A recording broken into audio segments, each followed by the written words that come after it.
নমস্কার বন্ধুরা, সবাই কেমন আছেন? নিশ্চয়ই সবাই ভালোই আছেন। আর আজকে আমি যে বিষয়টি নিয়ে আলোচনা করব সেটা একটু ভিন্নধর্মী হলেও যোগব্যায়াম সংক্রান্ত তো অবশ্যই। অনেক দিন পরে আপনাদের কাছে এলাম একটি যোগব্যায়ামের ভিডিও দেখানোর জন্য। সবার কাছে অত্যন্ত দুঃখিত, অনেক দিন পরে আবার আপনাদের কাছে এসেছি। এতদিন ধরে আপনারা আমার সঙ্গে থাকার জন্য অসংখ্য ধন্যবাদ সবাইকে। তো শীতকাল চলে গেছে, এখন গরমকাল এসেছে। এই যে গরমকাল আর শীতকাল, মানে শীত চলে যাচ্ছে আর গরমকাল ঢুকছে, গরমকালের প্রবেশ করে ফেলেছে। এখনই একটু একটু করে গরম লাগা শুরু হয়েছে আমাদের। তো এই যে গরমকাল আসছে, আমাদেরকে কিভাবে থাকতে হবে, কোন কোন ব্যায়াম করতে হবে, কি কি নিয়ম কানুন আমাদেরকে মানতে হবে, সেই নিয়ম কানুনগুলোকে আমরা যদি সঠিকভাবে নিয়মিত অনুসরণ করি তাহলে আমাদের শরীর সুস্থ থাকবে।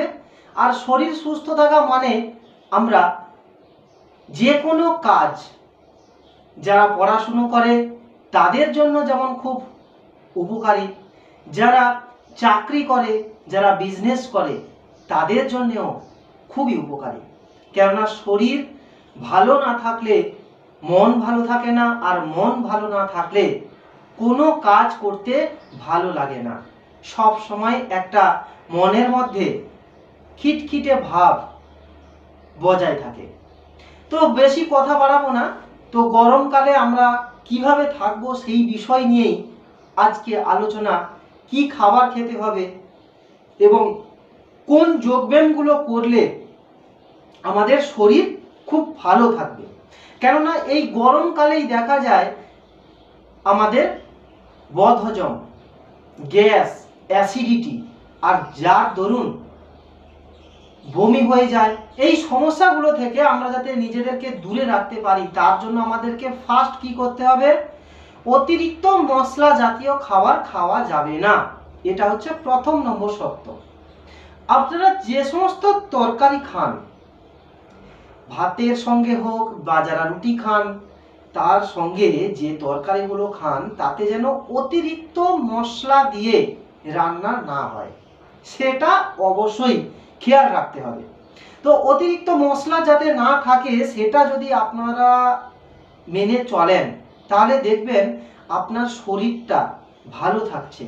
কেননা গরমে আমরা যখন অতিরিক্ত মশলা জাতীয় খাবার খেয়ে ফেলি তখনই বদহজম, গ্যাস, অম্বল এই ইত্যাদি বিষয়গুলো হয়।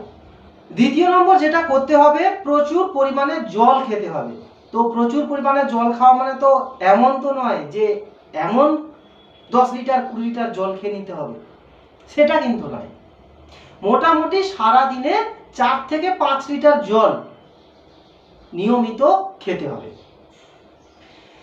জল খেলে কি হবে, আপনি যে সারা দিন বাইরে বাইরে কাজ করছেন বা এত যে হাঁটাচলা হচ্ছে, আমাদের শরীরে অতিরিক্ত ঘাম বেরিয়ে যাচ্ছে। আর অতিরিক্ত ঘাম সেই যে বেরিয়ে যাচ্ছে, শরীরে জলের অভাব দেখা যাচ্ছে। তো সেই জলের অভাবটা পূরণ করানোর জন্য প্রতিদিন নিয়মিত 4 থেকে 5 লিটার জল অবশ্যই পান করতে হবে। তৃতীয় নম্বর শর্ত হচ্ছে, যারা অফিসে কাজ করেন এটা তাদের জন্য, যারা চাকরি করেন তাদের জন্যও গুরুত্বপূর্ণ।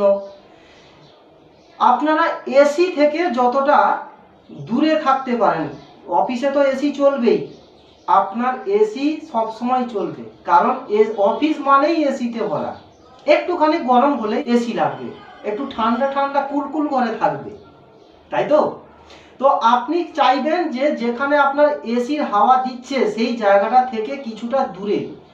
হ্যাঁ, পুরো ঘরটাই ঠান্ডা হয়ে যাচ্ছে এটা ঠিক কথা, কিন্তু ডাইরেক্ট যেন এসির হাওয়াটা আপনার গায়ে না লাগে সেই জন্য আপনাকে করতে হবে কি, একটুখানি দূরে বসতে হবে।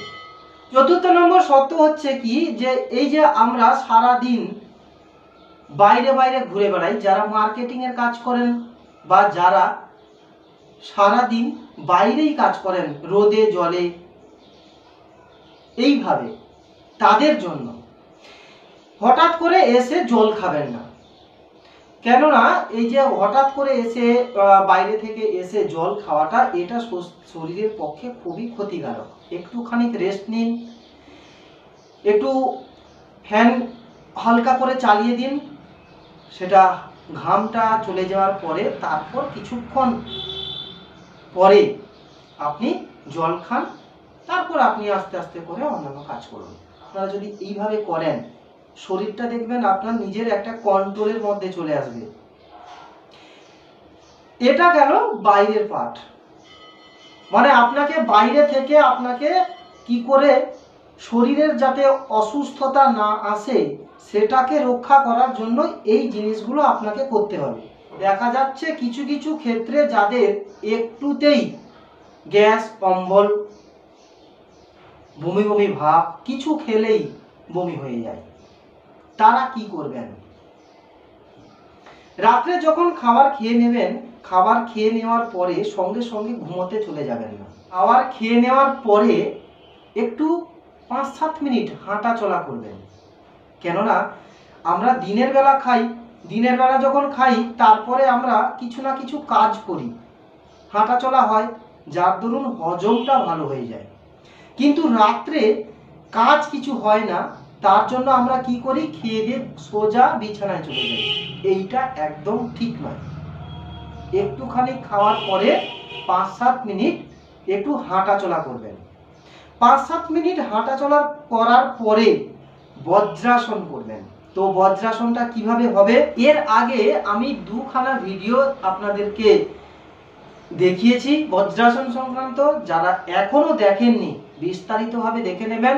খুবই উপকারী একটি ভিডিও এবং সহজ যোগব্যায়াম। এইভাবে পাটাকে মেলে দেওয়ার পরে হাঁটু ভেঙে নিতম্বের কাছাকাছি রাখলেন, আর ডান পাটাকেও ঠিক একই রকম ভাবে থেকে আপনার মেরুদণ্ড সোজা করে এইভাবে সোজা হয়ে 5-7 মিনিট আপনাকে বসতে হবে। এটা হচ্ছে বজ্রাসন। আপনার আস্তে আস্তে করে হজম ক্ষমতা বৃদ্ধি পাচ্ছে, আর হজম ক্ষমতা বৃদ্ধি পাওয়ার পাশাপাশি আপনার সকালে ঘুম থেকে উঠে অনেকের দেখবেন বাথরুমই পায় না।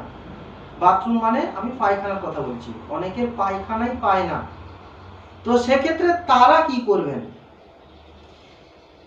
এই ব্যায়ামটা তো রাত্রে আপনি করে ফেললেন, সকালে দেখছেন যে আপনি ঘুম থেকে উঠে আপনার পায়খানা হচ্ছে না। তো এই পায়খানা না হওয়ার জন্যই না 2 দিন 3 দিন ধরে যখন আপনার পায়খানা হবে না তখনই পেটে গ্যাসের সৃষ্টি হয়। কারণ সেই যে খাবারগুলো আছে, এই খাবারগুলোকে তো আপনাকে তার পুষ্টিরস নিয়ে নেওয়ার পরে সেটা যে আছে ওটা মলটাকে আপনাকে শরীর থেকে বাইরে বের করতে হবে। তো আপনি যদি ওই জিনিসটাকে আপনি না বের করে 2 দিন 3 দিন শরীরের মধ্যে রেখে দেন, তাহলে আপনার তো স্বাভাবিকভাবেই শরীরে অসুস্থতা আসবেই। তো এই মলটাকে বের করার জন্য আপনাকে কি করতে হবে?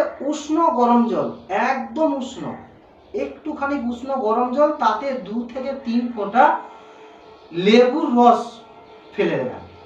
আর যদি এটা সম্ভব না হয় আর একটা জিনিস করতে পারেন, আদাকে থেতো করে ওই জলে ফেলে দিয়ে উষ্ণ জলটাকে উষ্ণ গরম করে নেবেন। এইবারে ওই জলটা খাওয়ার পরে আপনি যেটা করবেন সেটা হচ্ছে পবন মুক্তাসন। পবন মুক্তাসনটা নিয়ে আমি এর আগেও ভিডিও দিয়েছি, তো যারা দেখেননি সেটাও আমি নিচের ডেসক্রিপশন বক্সে লিঙ্কটি শেয়ার করে দেব, আপনারা দেখে নেবেন। তো পবন মুক্তাসনটা কিভাবে হবে তাও একটুখানি শর্টে আপনাদেরকে দেখিয়ে দিচ্ছি। এইভাবে চিত হয়ে শুয়ে পড়ুন। এবারে চিত হয়ে শুয়ে যাওয়ার পরে আপনি যেটা করবেন, প্রথমে ডান পাও নিয়ে আসতে পারেন কিংবা বাম পাও নিয়ে আসতে পারেন। আমি ডান পা দিয়ে দেখাচ্ছি ফার্স্টে। তো ডান পাটাকে এইভাবে পেটের কাছে হাঁটু ভেঙে এইভাবে চাপ দেবেন, আর পাটাকে, পায়ের পাতাটাকে এইভাবে টান টান অবস্থায় রাখবেন, আর সোজা হয়ে এইভাবে চিত হয়ে শুয়ে থাকবেন। এইভাবে করবেন।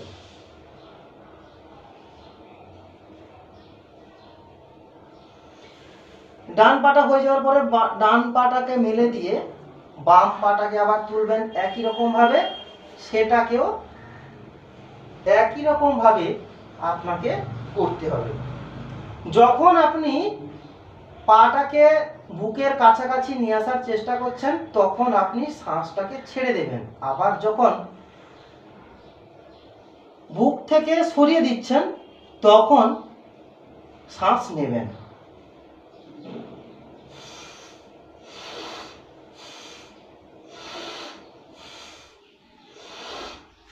আবার এটাকে মেলে দেবেন।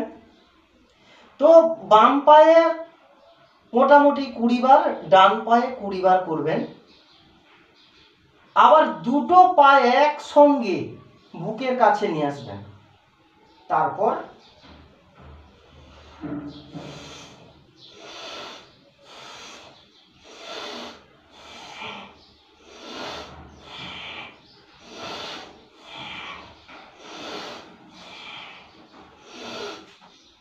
আবার পাটাকে মেলে দিন। তো এইভাবে আপনাকে পবন মুক্তাসন অভ্যাস করতে হবে। এইবারে যখন আপনি এই গরম জলটা খেয়ে এই পবন মুক্তাসন শুরু করবেন তখন দেখবেন আপনার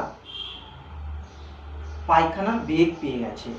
এবার আপনি বাথরুম করে আসুন, দেখবেন আপনার শরীরটা কত সুন্দর, একটু উৎফুল্ল লাগছে মনের মধ্যে, খুব ভালো লাগবে। আর রাত্রে যখন খাবার খাবেন তখন হালকা খাবার খাওয়ার চেষ্টা করবেন। এই জাতীয় জিনিসগুলো খেলে হজমটা তাড়াতাড়ি হয়, ঘুম ভালো হয়। সব থেকে বড় জিনিস হচ্ছে ঘুম। ঘুম ভালো হলে আপনার হজমও ভালো হবে, আপনার টেনশন থাকবে না, আপনার মাথা অনেকটাই হালকা হয়ে যাবে, মনে উৎফুল্লতা থাকবে, আর যে কোনো কাজ করতে আপনার ভালো লাগবে। আর আপনার যদি শরীর ঠিক না থাকে তাহলে মনও ঠিক থাকবে না, আর কোনো কাজ করতে ভালো লাগবে না। সুতরাং বন্ধুরা, এই গরমকাল যে আমাদের কাছে আসছে, এই গরমকালে এই সমস্ত যে রোগগুলো হয়, গ্যাস অম্বল, বমি, পায়খানা, অনেকের ডায়রিয়া হয়ে যায় এই হজম না হওয়ার জন্য। তো এই সমস্যাগুলো যাতে না আসে তার জন্যই আজকের এই ভিডিওটি। তো কেমন লাগলো আপনারা অবশ্যই নিচের কমেন্ট বক্সে লিখে জানাবেন।